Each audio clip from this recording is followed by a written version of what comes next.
Praise the Lord. புலம்பலின் புஸ்தகம் 3ஆம் அதிகாரம் 31வது வசனத்தை வாசித்து பாருங்க. ஆண்டவர் என்றென்றைக்கும் கைவிட மாட்டார். பார்த்தீங்களா? இந்த உலகத்தில் மனிதர்களை நம்பும்போது மனிதர்கள் நம்மை கைவிடுகிறார்கள்.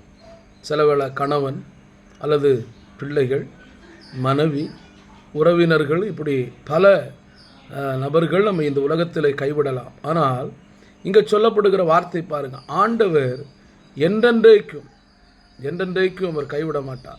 ஆமாம், சிலவங்க ஒரு குறிப்பிட்ட காலத்துக்கு நம்மோடு கூட இருப்பார்கள், அப்புறம் நம்மளை கைவிட்டு விடுவார்கள். அது யாராக இருந்தாலும். ஆனால் இன்றைக்கு உங்களை யாரெல்லாம் கைவிட்டு இருந்தாலும் உங்களை கைவிடாத ஒரு தேவன் இருக்கிறார். அவர் ஆண்டவராகிய இயேசு. ஆமென். யாரெல்லாம் கைவிட்டாலும், உலகம் கைவிட்டாலும், சொந்த பந்தங்கள் கைவிட்டாலும், இந்த உலகத்தில் இருக்கிற எந்த மனிதர்கள் உங்களை கைவிட்டாலும் உங்களை கைவிடாத நேசர் உங்களுக்கு இருக்கிறார் என்பதை நம்பி அவருக்காக வாழுங்கள். அவர் உங்களை ஆசீர்வதிக்கட்டும்.